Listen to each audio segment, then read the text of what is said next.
हर घर की कहानियां टीवी।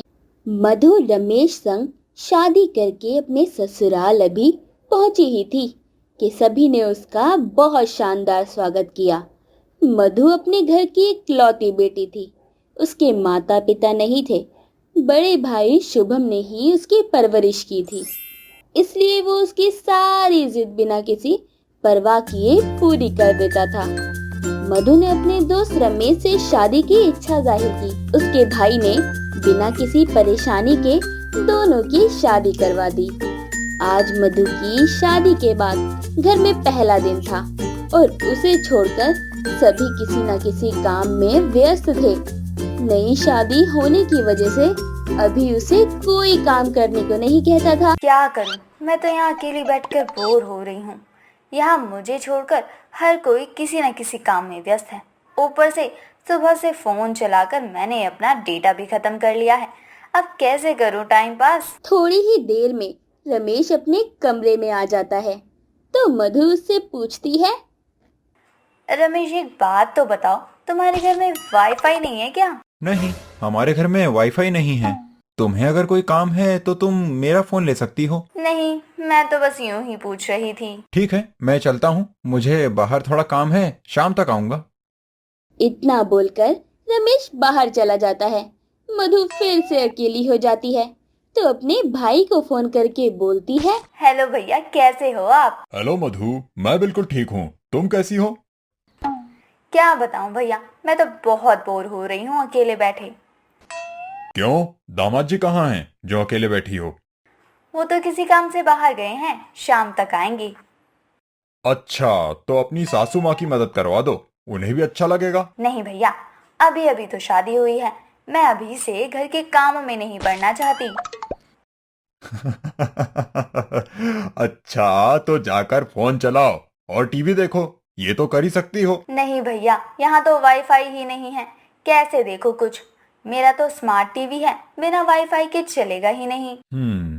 ठीक है, तुम अपनी किसी सहेली से बात कर लो, ठीक है? ऐसा बोलकर शुभम फोन कट कर देता है। अब फिर से मधु अकेली बैठी थी।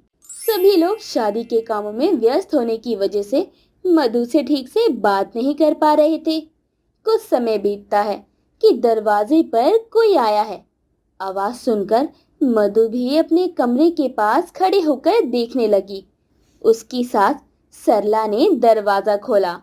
मधु का भाई शुभम दरवाजे पर था। ये देखकर सब हैरान थे कि कल ही तो मधु की शादी हुई है और वो अपने ससुराल आई है, तो आज उसका भाई अचानक यहाँ कैसे? लेकिन तभी शुभम सरला को देखकर मुस्कुराते हुए बोलता है, नमस्ते आंटी जी। नमस्ते बेटा, आप यहाँ? जी क्यों आंटी जी, नहीं आ सकता क्या आप लोगों से मिलने? क्यों नहीं बेटा, आओ बैठो ना। इन लोगों का परिचय नहीं दिया आपने। आंटी जी, ये सभी वाईफाई लगाने के लिए आए हैं। का वाईफाई? हमारे घर में इसका क्या काम? अगर जरूरत होगी भी तो हम खुद ही लगवा लेंगे वाईफाई। नहीं आंटी जी, ये तो बस एक तोहफा है मधुर और रमेश के लिए, इससे ज्यादा कुछ नहीं। सभी हैरानी से शुभम को देख रहे थे और शुभम आराम से चाय की चुस्कियां मार रहा था। तभी मधु जल्दी से बाहर आ जाती है और खुशी से बोलती है, भैया आप इतनी जल्दी आ गए, अभी थोड़ी देर पहले ही तो हमारी बात हुई थी। देखा ना, तेरी एक फरमाइश पे तेरा भाई तेरे लिए वाईफाई लेकर आ गया लगाने। सच में, और शुक्र है भगवान का, कुछ तो अच्छा होगा अब मेरे पास, वरना खाली बैठे बैठे तो मैं बोर ही हो जाती।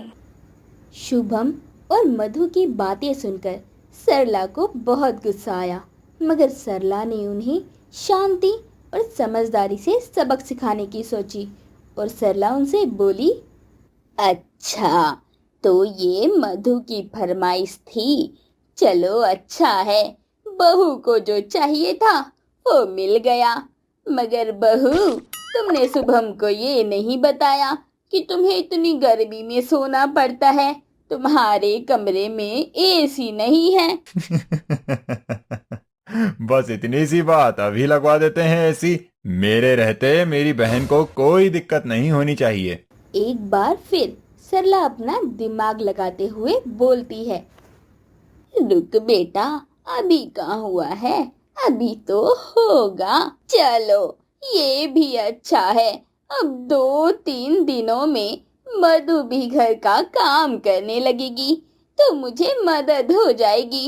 वैसे तो सारा काम कर लेती हूँ, बस मुझसे हाथ से कपड़े नहीं धोए जाते। वो काम अब बहू कर लिया करेगी। क्यों बहू, कर लोगी ना? जी माँ जी। मेरी बहन कपड़े धोएगी? नहीं, ऐसा नहीं होगा। तुम रुको, मैं अभी वॉशिंग मशीन ऑर्डर की देता हूँ। शुभम के साथ आए लोगों ने सरला के घर में वाईफाई लगा दिया और चले गए। अब थोड़ी देर में वॉशिंग मशीन और एसी भी आ गए और घर में रख दिए गए। ये सब देखकर मधु को थोड़ा अटपटा लग रहा था कि उसके ससुराल के लोग कितने लालची हैं कि सब कुछ उसके भैया से मांग रहे हैं, लेकिन वो फिर भी चुपचाप सब देखती रही। अब रमेश भी घर आ गया था तो सरला अपने बेटे को देखकर बोलती है, देखिए ना, कितनी गर्मी में बेचारी को बाहर से चल कर आना पड़ रहा है। इस तरह ये थक कर बाहर रोज रोज चल कर जाएगा तो कैसे मधु और अपने काम पर ध्यान दे पाएगा। एक गाड़ी होती तो कितना अच्छा होता। इतना सुनते ही मधु गुस्से से रमेश से बोलती है, रमेश, तुम्हारे घर वाले कितने लालची हैं। जब से मेरे भैया आए हैं ये लोग उनसे कुछ ना कुछ मांग ही रहे हैं। पहले एसी, फिर वॉशिंग मशीन और अब गाड़ी मांग रहे हैं। कहाँ से लाएंगे मेरे भैया इतना पैसा? और वैसे भी मेरी शादी हो चुकी है तो मेरी जरूरत की सारी चीजें लाने का काम तुम्हारा है, ना कि मेरे भैया का। नहीं मधु, तुम्हें कोई गलतफहमी हुई है। मेरे घर वाले ऐसे नहीं हैं। उन्हें इस तरह की चीजें पसंद ही नहीं हैं। तभी तो हमारी शादी में उन्होंने तुम्हारे भैया से एक पैसा भी नहीं मांगा। रहने दो, वो सब तो बस दिखावा है। बहू, तू एक बात बता, अभी तो तू बोल रही है कि हम लालची हैं। क्या तू लालची नहीं है जो इस घर में वाईफाई ना मिलने पर तूने अपने भैया से वाईफाई लगवाने को बोल दिया? तूने हमसे पूछना तक जरूरी नहीं समझा। तूने ये तक नहीं सोचा कि हमें कितना बुरा लगेगा। और वैसे भी अब तेरी शादी हो चुकी है, तेरी सभी जरूरतों का ख्याल रखना हमारा काम है।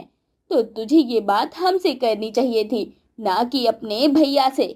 मैंने तो ये सब तुम्हें और तुम्हारे भैया को सबक सिखाने के लिए किया था, ताकि तुम्हें तुम्हारी गलती का एहसास हो। सॉरी माँ जी, मुझे माफ़ कर दीजिए। वो मुझे बचपन से ही सब कुछ अपने भैया से मांगने की आदत है, इसलिए गलती हो गई। आगे से ऐसा नहीं होगा। मधु, तुम्हें जो भी चाहिए तुम मेरी माँ से या मुझसे बेझिझक मांग सकती हो, क्योंकि मेरी माँ बहुत अच्छी है, किसी में भेदभाव नहीं करती।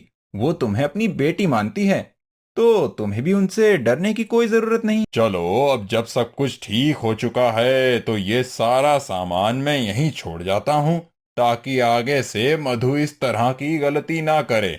मधु, अब तुम भी अपने घर परिवार का ठीक से ख्याल रखना और किसी को शिकायत का मौका मत देना। पर हम इस वाईफाई का क्या करेंगे? करना क्या है, ये तुम्हारे लिए आया था तो अब ये तुम्हारे ही साथ रहेगा।